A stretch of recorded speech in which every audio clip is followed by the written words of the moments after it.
Welcome to this episode of the Live Wild podcast. I'm your host, Hilary Rose. We've invited back to the podcast the health and nutrition coach, Yvonne O'Shaughnessy.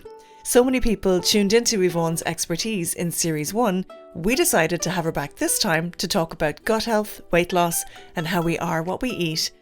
The one thing I would say to people when you buy regular fruits and vegetables, in order to get rid of that chemical load and those xenoestrogens that's on the exterior of them, it's best to soak them in some water with about 2 tablespoons of bread soda, and the bread soda helps to break down that chemical load, and just leave them there for about 5 minutes, rinse them and then store them in the fridge, and that will help to clean away any of the pesticides that have been used, because those pesticides, we will consume them, they will mimic estrogen in our bodies, and then we have this reoccurring issue of estrogen dominance.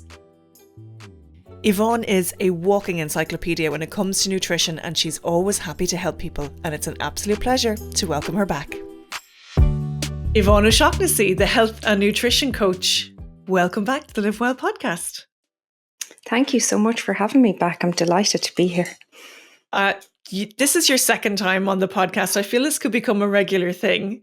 The first time you were on, it was season 1, and we spoke about hormones, in particular female hormones. And as part of that, you said at the time, you were like, we just touched on weight gain, and you said, God, I could do a whole episode on weight gain. And we decided, yeah, let's come back and do it. So here we are.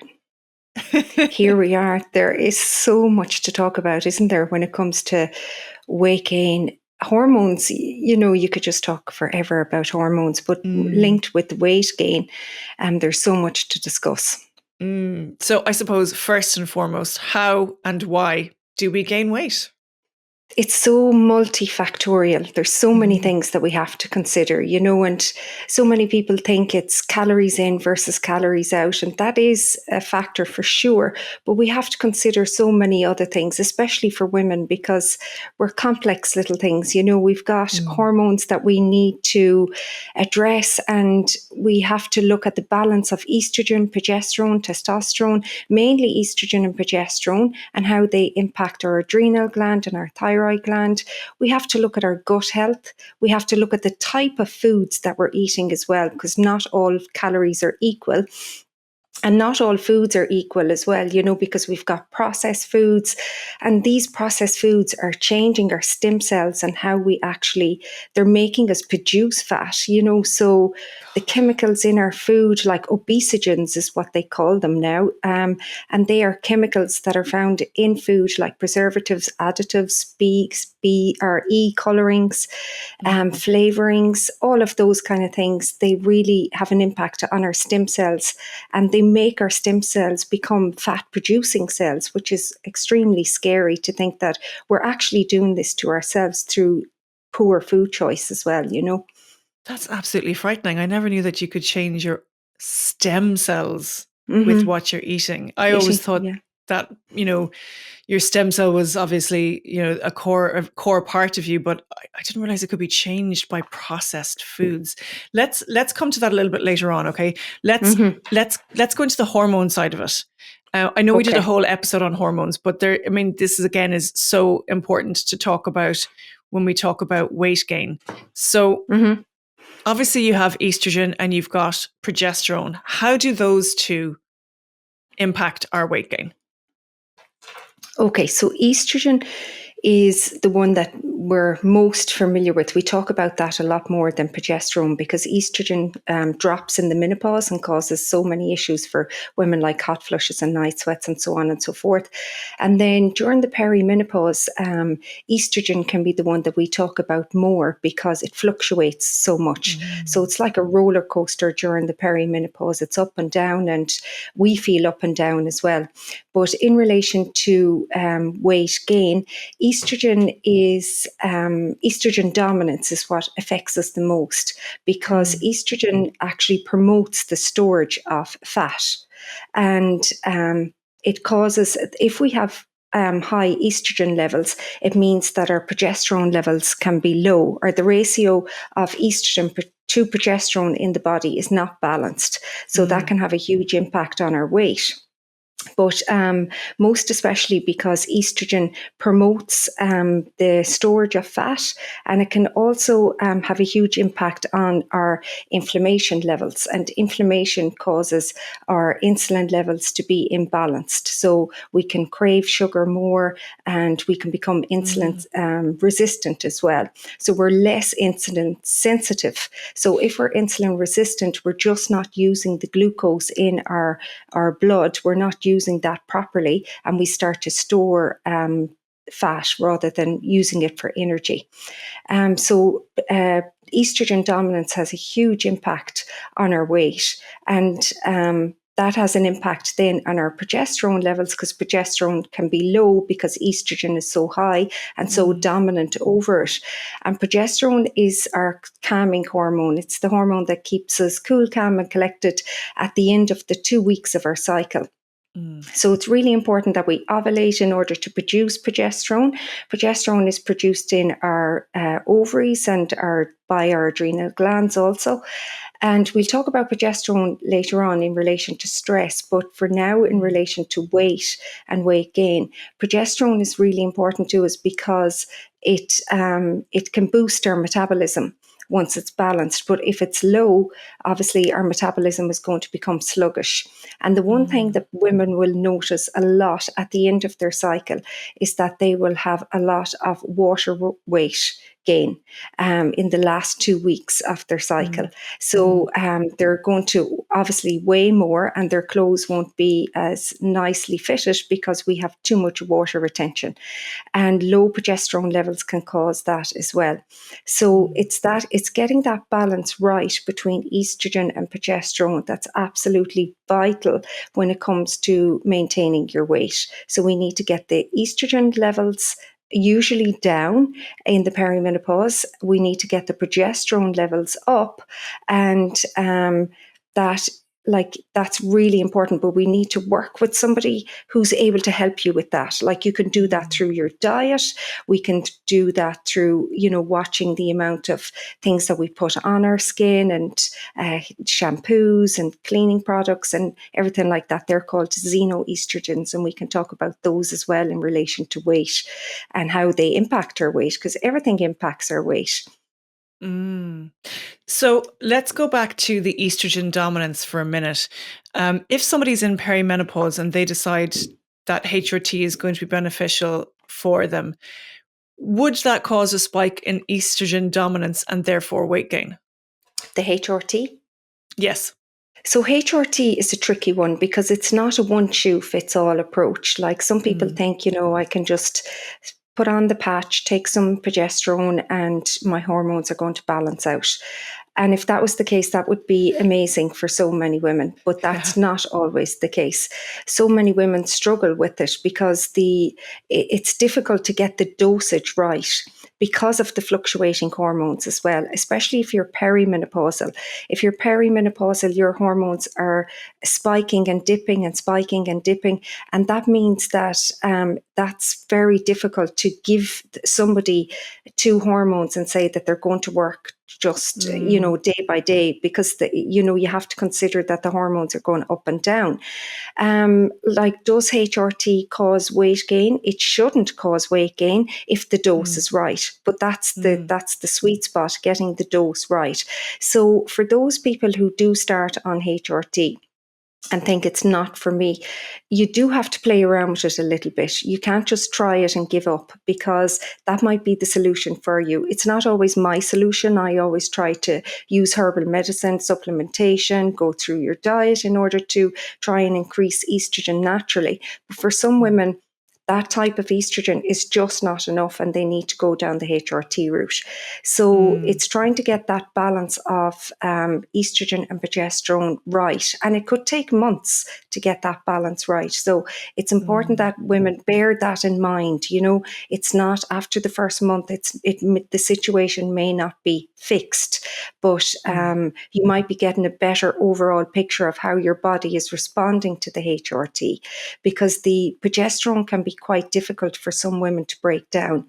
They mightn't be able to take it orally because it might make them feel very irritable, and then they might take it vaginally, and that may suit them better. So you kind of have to play around with the HRT. But if the dosing is suiting you, it shouldn't be causing weight gain. Interesting.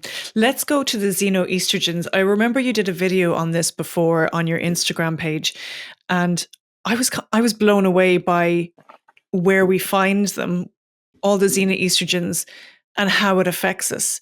Would I be right in saying, I mean, this is a very layman's way of putting it, but would I be right in saying that a xenoestrogen is like a fake estrogen, like a chemical fake estrogen almost?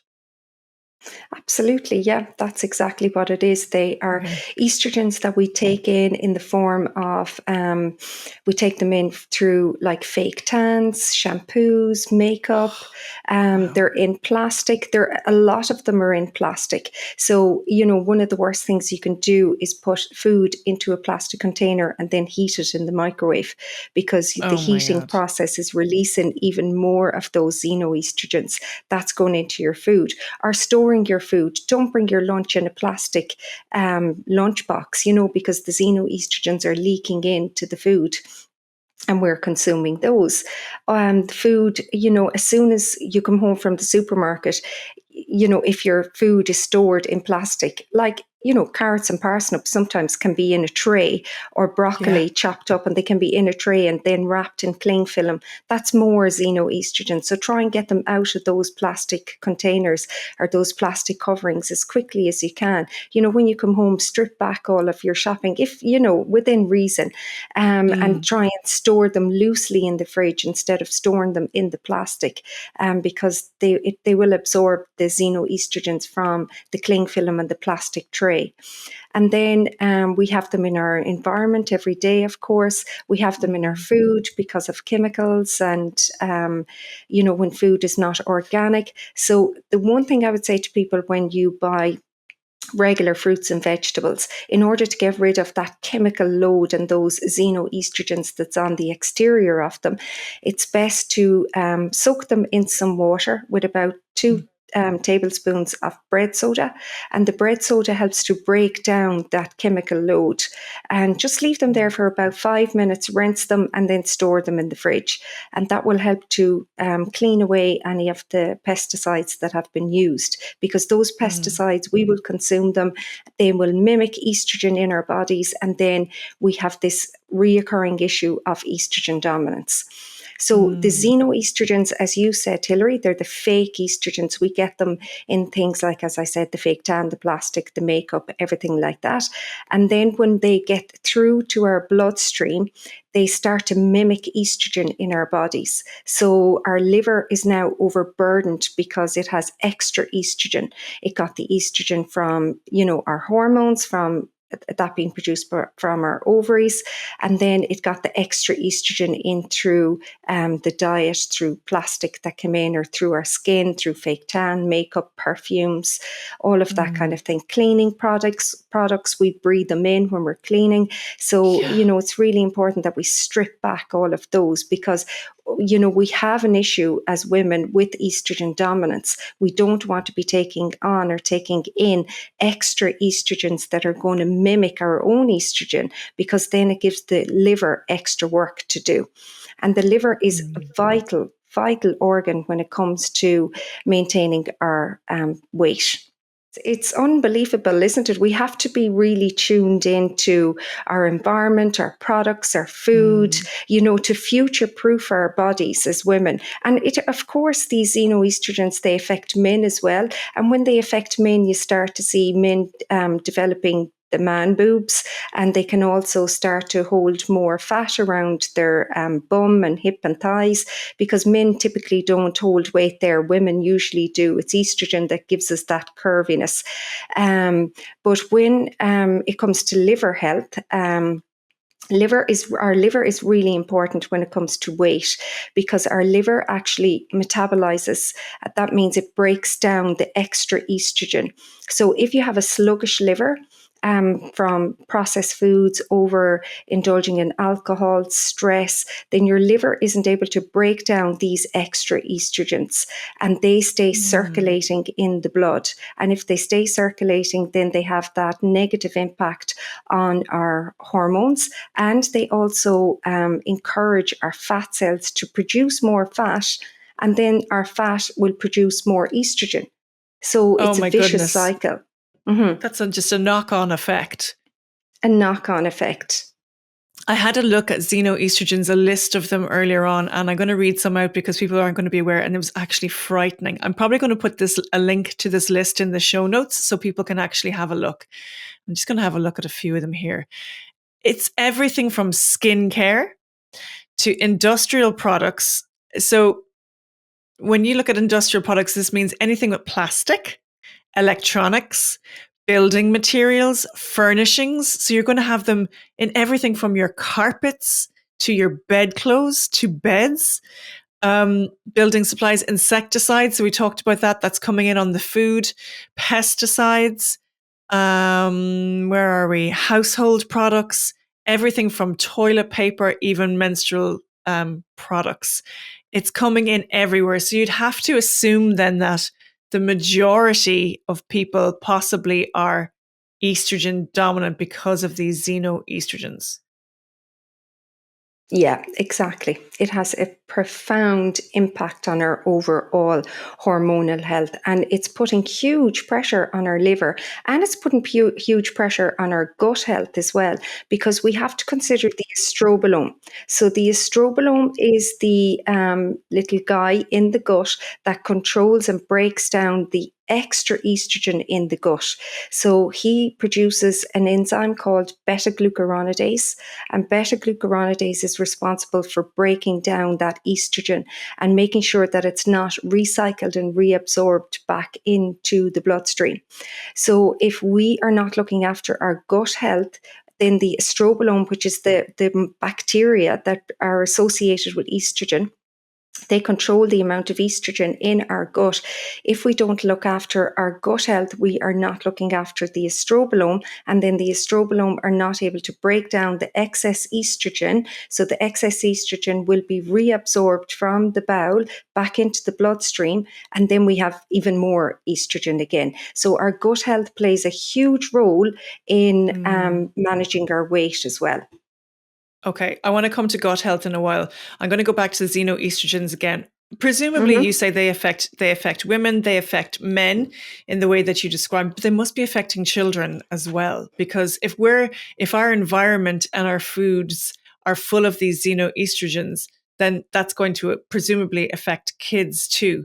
Could it possibly? I mean, I've heard anecdotally of young girls going into really early puberty, in primary schools where I don't think they should be. They should be going into puberty in secondary school.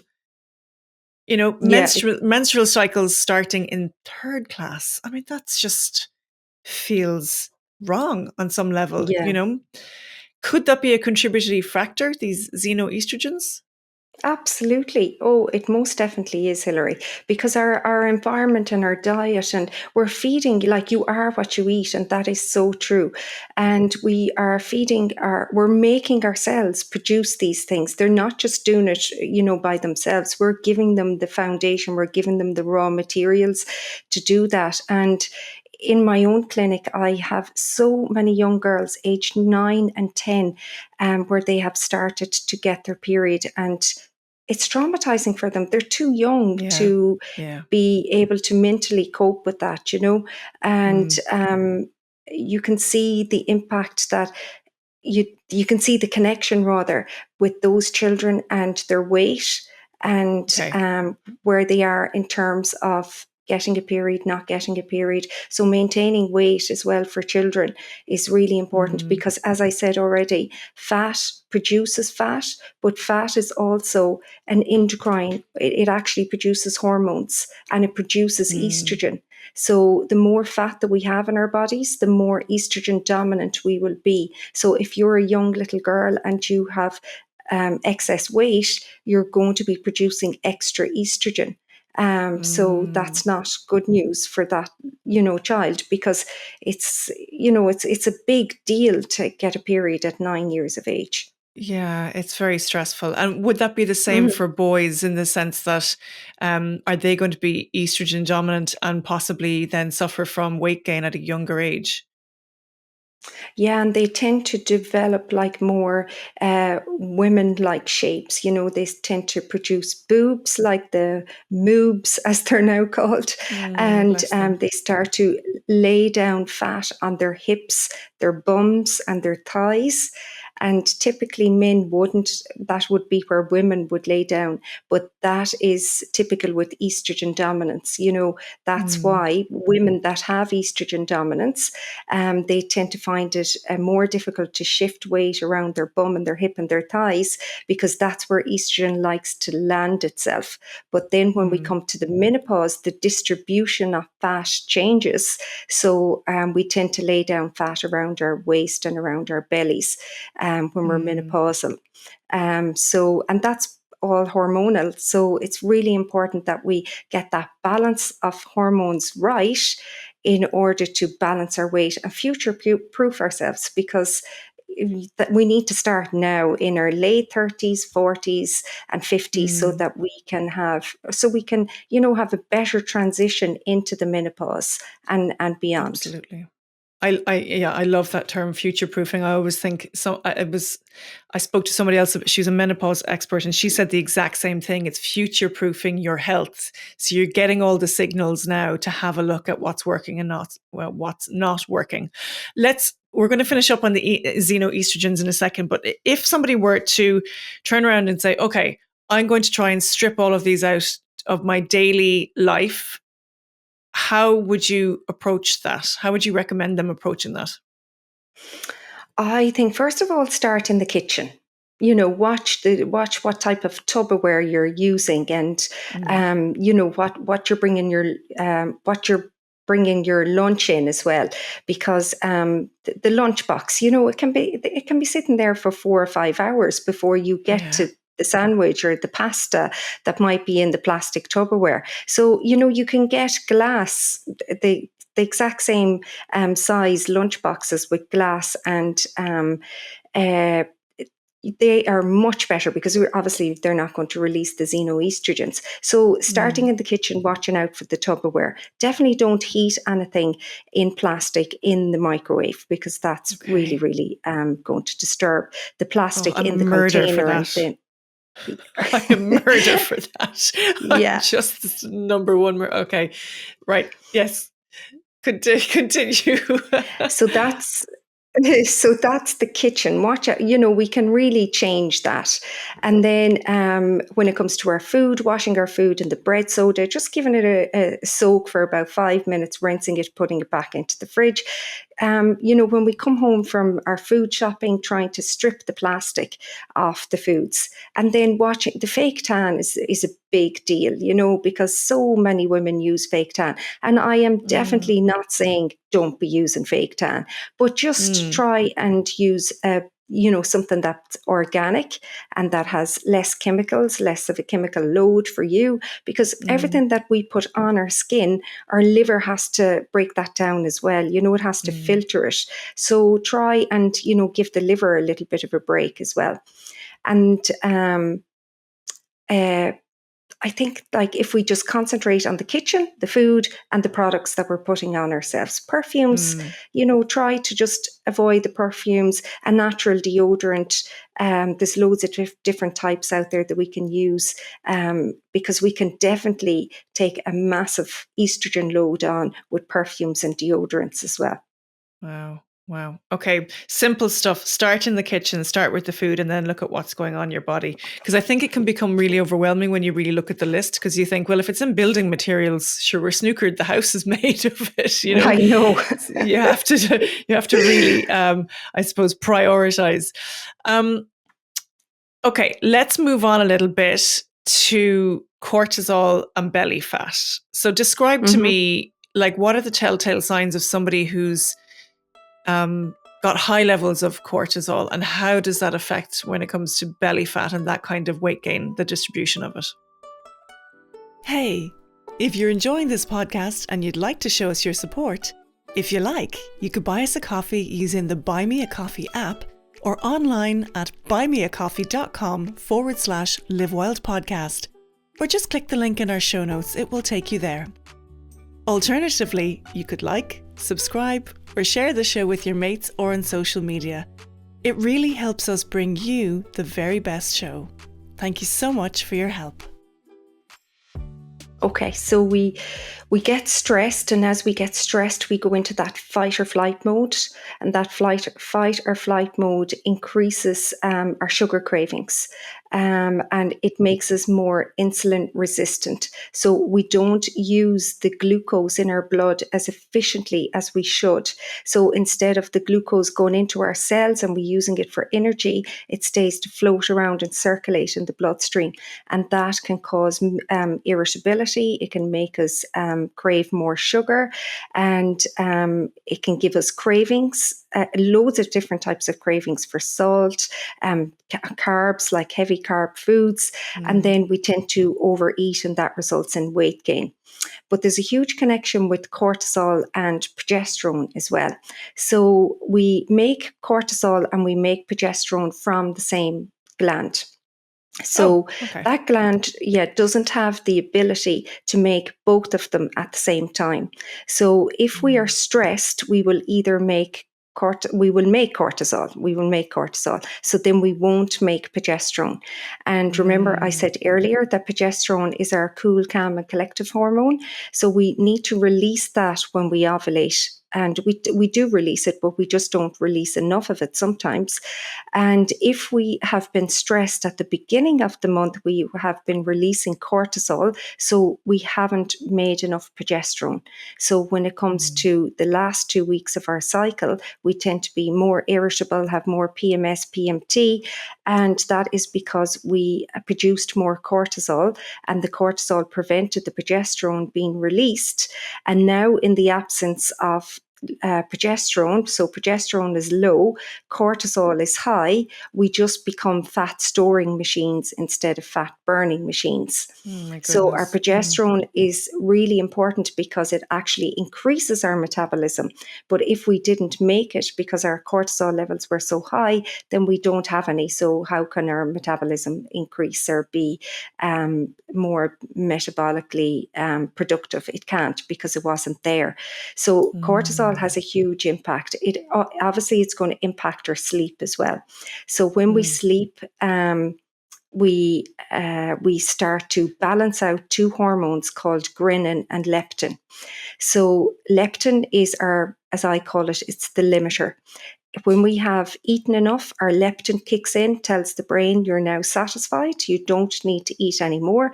And then ghrelin is our hormone that makes us hungry.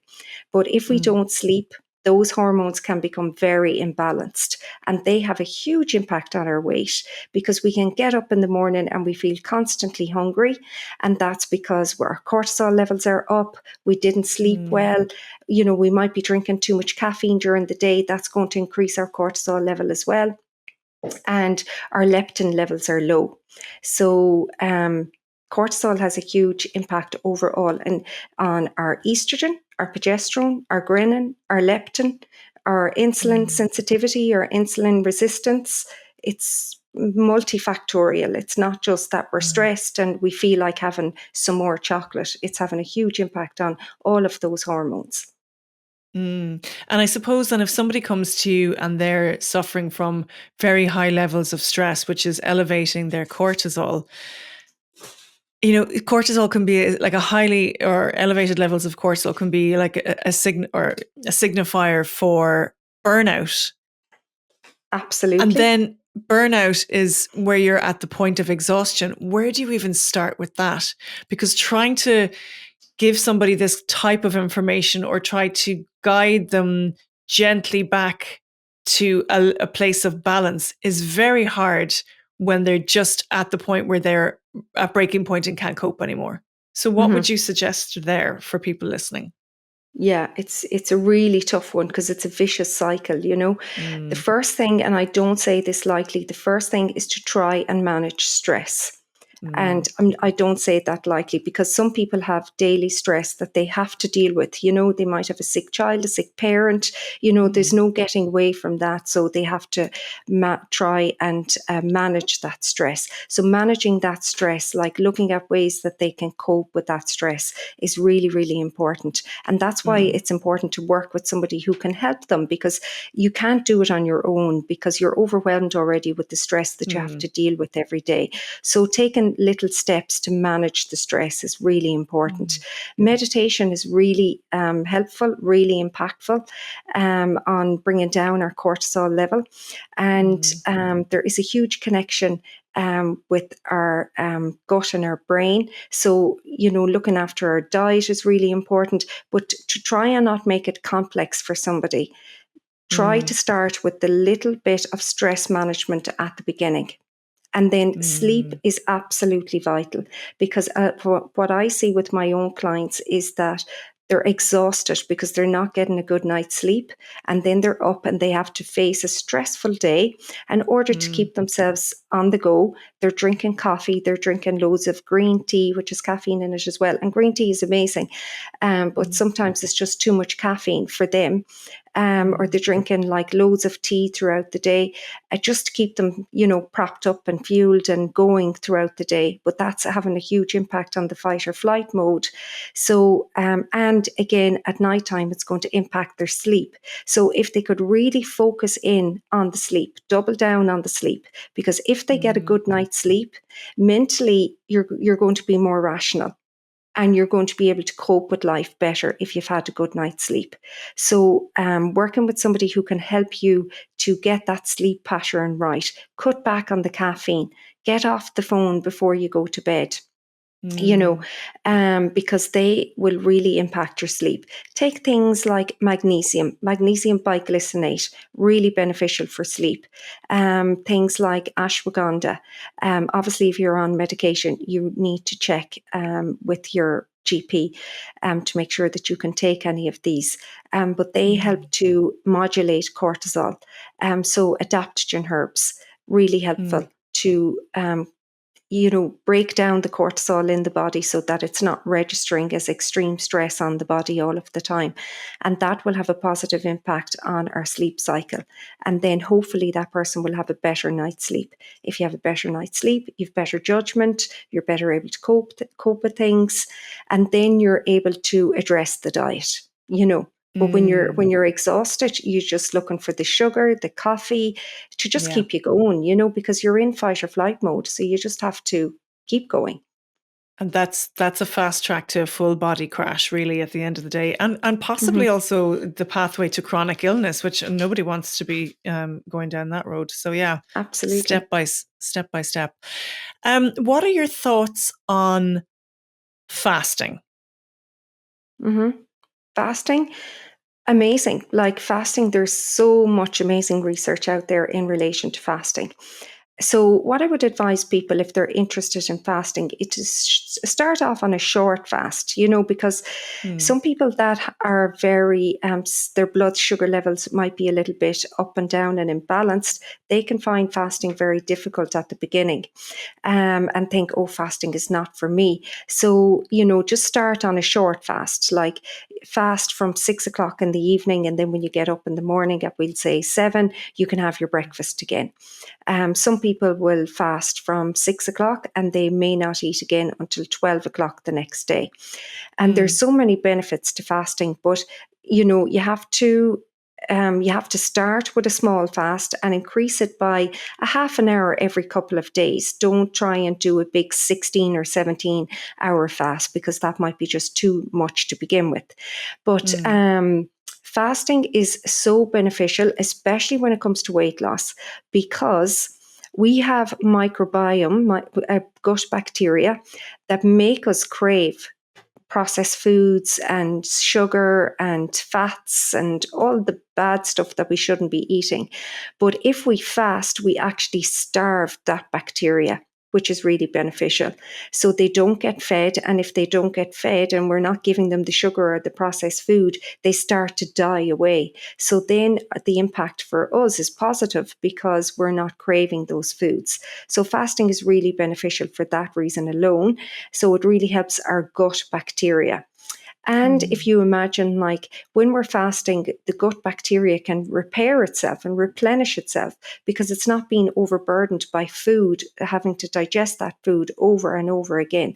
So it's really beneficial for our gut health. It's also beneficial for our blood sugar levels. It will help balance our blood sugar levels. And of course, you're going to be eating less food. So you are going to be using the fat that's stored in your body to fuel us rather than getting extra calories from food all of the time. So there's so many benefits to fasting, but the one thing that I always focus on is how beneficial it is to our gut health. Like fasting is absolutely amazing for our gut health. Okay, wow. And so let's talk about gut health now regarding weight loss and weight gain. Where would you start with your gut health? Obviously, fasting we know is one place. Probiotics would be another, possibly? Yeah, probiotics. And I put a video up on my Instagram on Saturday or Sunday in relation to probiotics because I meet so many people that are taking probiotics for like 6, 9, 12 months. And I always say, oh, and why are you taking them for so long? Oh, because I thought they were good for me. And they are. They are beneficial. Probiotics are beneficial to us, but we don't need to be on them for that long stretch. The longer that we stay on one particular brand of probiotic, the stronger we'll make those strains of bacteria in our gut. So if we stay on one particular brand for 12 months and it has 3 or 4 strains of bacteria, we've made those bacteria strains stronger, but we haven't fed the other strains. So if you do need, like some people need to be on a probiotic because they're on certain medications and they do need the support of a probiotic. So the advice I would give those people is to change the brand because the brands have different strains, different types, and different strengths of the bacteria in their blends. And if we swap it up every 3 months, if you do need to stay on them long term, then you'll be getting a better balance of feeding the different strains of bacteria instead of staying on the same type of a probiotic and just feeding that 4 strains all of the time. That never ever occurred to me that you'd have different strains in different products. I kind of just thought it would be all the one. I thought that maybe it was like the strength of the probiotic was what was different. Never occurred to me that you'd be like, promoting in particular one, 2, 3, or 4 strains and neglecting others. Didn't even cross my mind. Yeah, it just does make those other strains a little bit stronger, and then the ones that are not getting fed are obviously they're weaker. But speaking of feeding our bacteria, like we can feed our bacteria every day, and that's through the fiber in our diet. So fiber are the prebiotics. So we've got prebiotics and probiotics. So prebiotics are what feed the bacteria. So prebiotic foods like garlic, onions, apples, cabbage, all of those prebiotic foods like sauerkraut, kimchi, they're really beneficial because they are prebiotic foods for our gut. So they feed the bacteria that's already there, which is really beneficial. So getting those high fiber foods into our diet is important. I remember you gave me a tip ages ago about prebiotics, and that was have a little spoon of either kimchi or sauerkraut on the side of your meal every day. And I've done it every single day since I always do what I'm told, Yvonne. Oh, brilliant.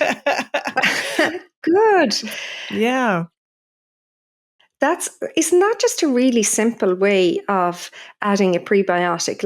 And so many of my clients do it because they think, oh, I can definitely do that now. That's easy. You're eating your dinner, you just put a teaspoon or a tablespoon, build it up to a tablespoon of kimchi, sauerkraut onto the side of your dinner and just eat that with your dinner. And there you're getting loads of your prebiotics, which is easy. That's a simple thing to do.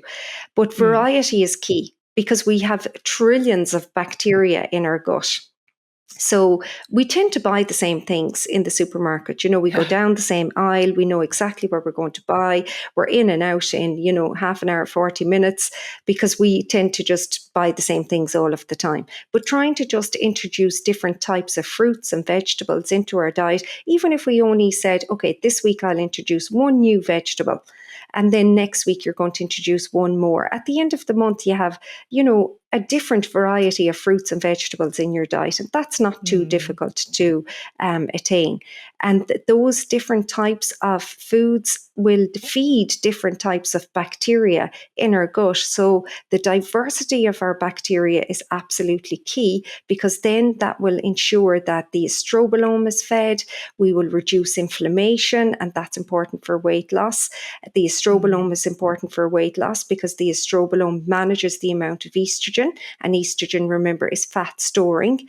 And if we have a healthy gut bacteria, we won't crave sugar, we won't crave the processed foods, the salty foods.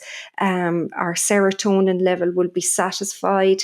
At the end of our cycle, the last 2 weeks in our cycle, our serotonin level can decline. But if our gut is in good shape, then our serotonin level doesn't decline, and we tend to be in better form, and we don't crave sugary things as well. So our gut health is not just important for weight, our mental health, our physical health, our everything. It's just vital overall.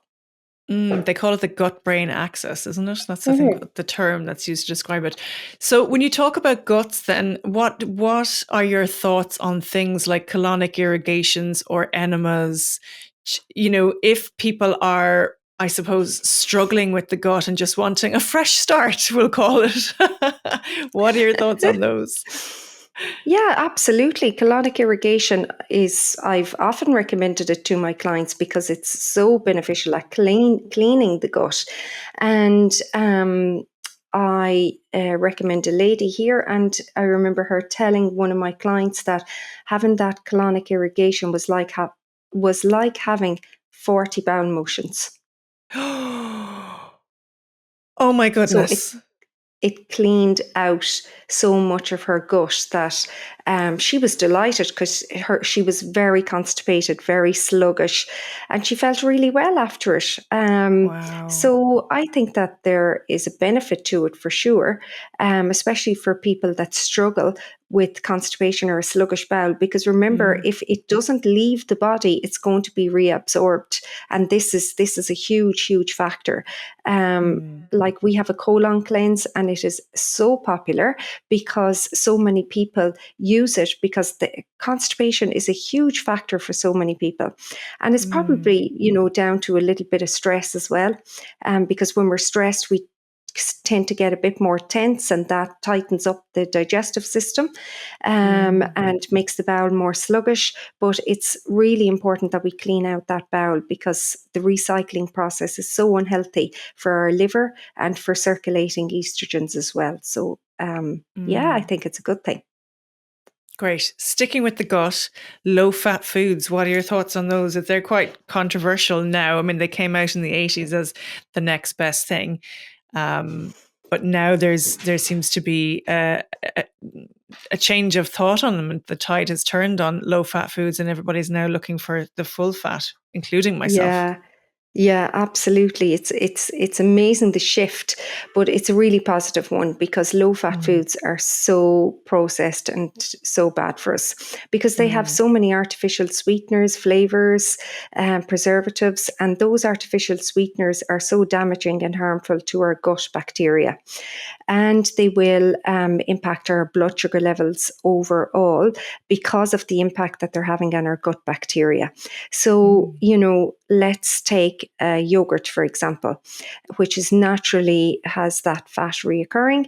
They take out the fat and they put in the sugar. And the sugar might be in the form of sucralose, aspartame, dextrose, whatever it might be, high fructose corn syrup, all of these things. And all the nasty stuff. They're all the nasties, those guys, yeah. Exactly, but the food companies are able to label that as low fat and sugar free, because technically there is no sugar, as in cane sugar, in the product. So They're not lying. It's not sugar, but it is a form of sugar. So, and they are quite damaging to our gut bacteria, but to also our blood sugar levels. So even though we think, see, this is the thing about calories. Do calories matter? And yes, they do matter, because calories in versus calories out is an important thing to consider. But when we start looking at skinny foods, as I call them, and the low fat diet, fat free, and people start to look at a yogurt and think, oh, there's only 40 calories in this. Oh my God, I could have 2. But then they've forgotten about the sugar that's in it, as in the high fructose corn syrup, the sucralose, the dextrose, and that will disturb the gut bacteria. Over time, that will disturb the blood sugar levels and increase the blood sugar levels. So they're forgetting about the biochemical exchange that's happening in the body, and that insulin is now increased. And if insulin is increased, regardless of how many calories was in that pot of yogurt, it's going to put you into fat storing mode rather than fat burning mode. So, we have to consider the calories, but we have to, when we consider a calorie, we have to consider its impact on our blood sugar level as well. So we can't just eat a low fat bar and think, okay, there's only 70 calories in this, but like it's loaded with artificial sweeteners, because that's going to have huge impact on our blood glucose levels, even though it was only 70 calories, so that, like, when people ask, do calories matter? They do, and then they don't. So it's a really tricky one to answer. Do you understand? Am I making sense? Totally. So, I mean, calories matter, of course, but it depends on in your perception, not just your perception of them, but the context you find them in. I mean, I always think you're better off to eat high fats and have real sugar, but in smaller amounts, than you're going to do anything that's low fat that has all those nasties in it. There's a really interesting lady, you've probably heard her. She calls herself the glucose goddess. Have you heard of this lady? She does a lot of, she's got a couple of million followers. You'd love her, actually, Yvonne. She's got a couple of million followers on Instagram, and she talks about, again, qualities of food, but she talks quite a lot about like what order to eat your foods in as well, and about the impact of glucose. And her point was, for one of the things, if you're going to have a dessert, have your dessert after your dinner.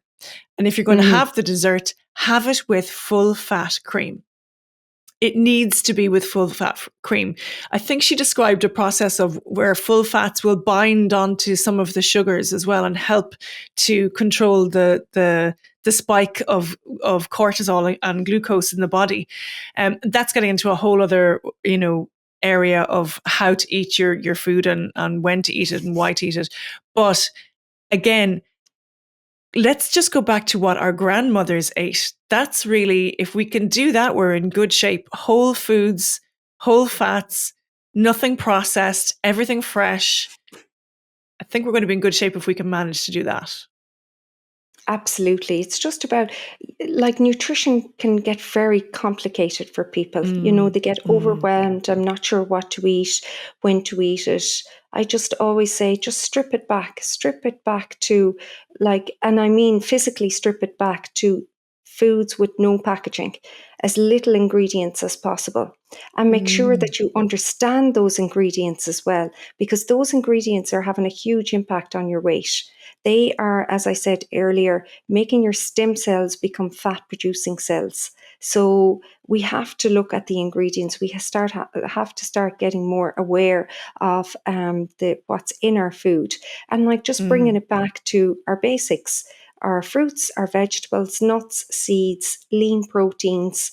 And it doesn't have to be complex. If we're trying to increase our protein content, then make protein the star of the meal, and then add the vegetables and the carbohydrates, like your lentils or your beans or your whatever veg that you fancy adding into that.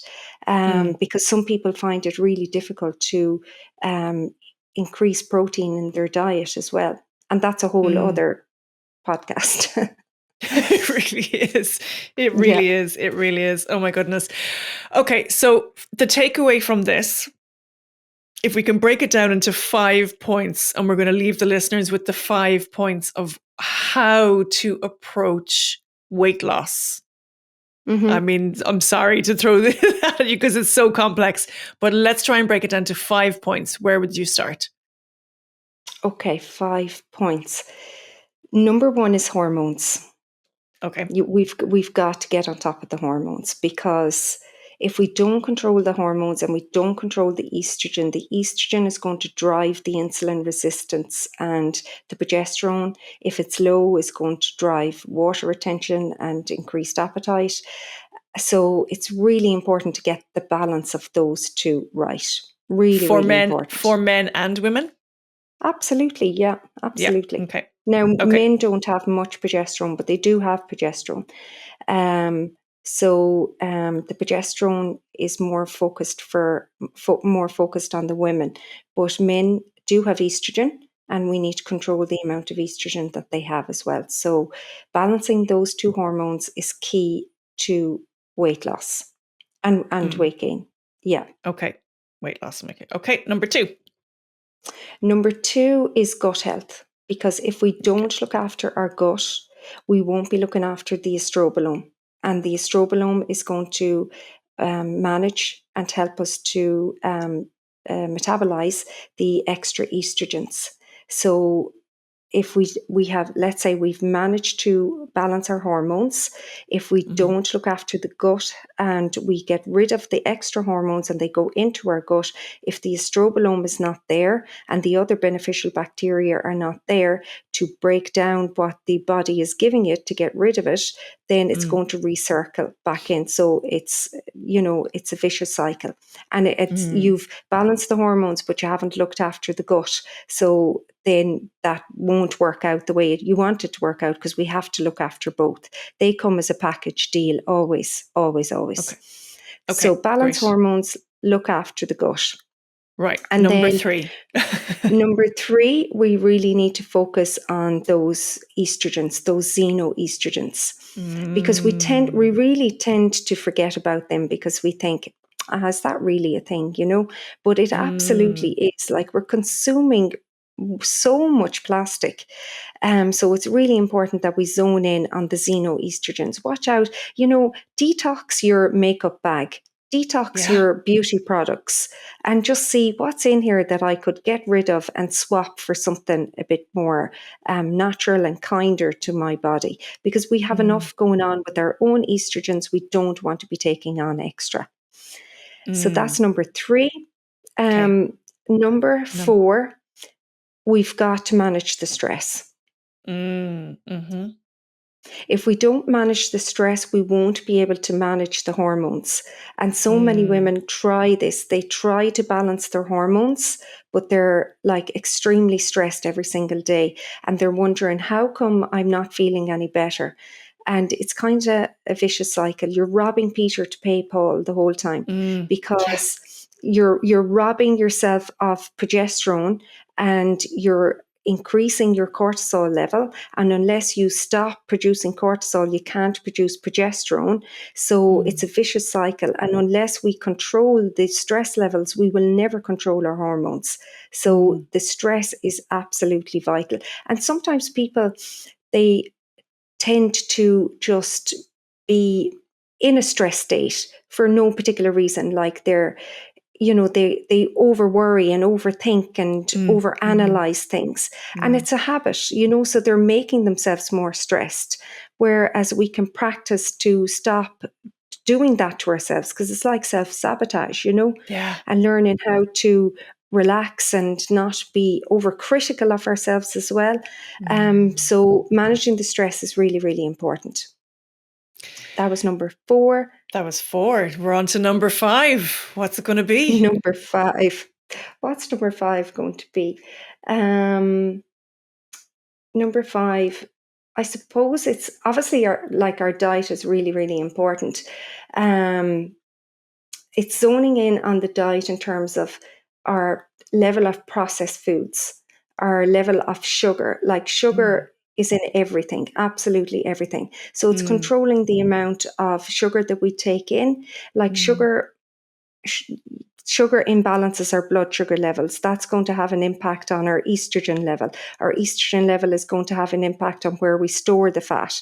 The fat is going to have an impact on making more fat and making more estrogen. So it's a vicious cycle. So our diet is absolutely key when it comes to obviously our weight. It's really an obvious thing to say, but we need to zone in on, like, do a little self-assessment. Figure out how much sugar are you actually eating? Because when I ask people, do they crave sugar? They say no. And then when I tell them to don't eat this, don't eat that, don't eat the other, they say, oh my God, the sugar cravings I had because I was eating all of this sugar and I wasn't even aware that I had a sugar craving because I had such a habit of eating it at the 11 o'clock break after lunch. I was having another snack of sugar, and in the evening time after dinner. So they were feeding themselves with the sugar all of the time. So they weren't, because it was a habit, so they weren't getting the sugar cravings. But when we took them away, we took the bar of chocolate away at 11 o'clock and after their lunch, then they were like, oh God, I'm really craving the sugar now, which can be, a habit that we fed the body. But just analyze your diet, go through your diet and see where you're getting extra sugars, processed foods, fake chemicals, colorings, all of that kind of stuff. I think number 5 should be like self-awareness. That's an interesting, because that kind of wraps all of that up into a nice little bow. If you're self-aware and you're conscious of what you're putting into your body, that's kind of the final step. Once you've done the balancing of the hormones, the intent, the cleaning of the gut, and then your maintenance of your gut health and your diet, the xenoestrogens, which are the external factors, we'll call them. And then you've got your stress factor, which really kind of originates in the emotions or the mind. And then number 5, if it's a self-awareness, that's a good foundation for health moving forward, for maintenance. Absolutely. Yeah, you're so right. It is. Because if we're aware, if we're conscientious, we'll rethink that bar at 11 o'clock or the scone or, the croissant with the jam. We'll rethink all of those things because we are now being aware of ourselves, aware of what we're putting into our bodies, aware of the type of food that we're going to choose. So absolutely, that's a really good one. Awareness is key. I love it. Yvonne, would you believe we're nearly at the hour? I mean, I could talk to you just for days about this stuff, but I'm hoping that you'll come back again in another season and we can talk further. Absolutely. Thank you. I love that. Oh, it's great. You're just, you're so full of wisdom. You're so full of knowledge. And for me, they're always two different things, but you combine the two. You are full of knowledge and then you convert it into wisdom. So thank you so much. I mean, so many people tuned into the first episode that you did in season 1. And it really kind of felt really inspirational, actually, because a lot of people, the numbers are really high on that episode. So it felt like people were taking their own health into their own hands, their own health and well-being. So thank you for being part of that. I think it's really, really important. Oh, thank you for having me. Thank you for being here. We hope you enjoyed listening as much as we enjoyed making these episodes. Thank you, as always, to our amazing guests. A special thank you to Aoife McNamara, my co-producer extraordinaire from Imagine Media. Please like, share, subscribe, and rate us. It all really helps. And remember, this content is for education and entertainment purposes. In short, it's not gospel. I always say, take what resonates with you and leave the rest. Always question everything and do your own research.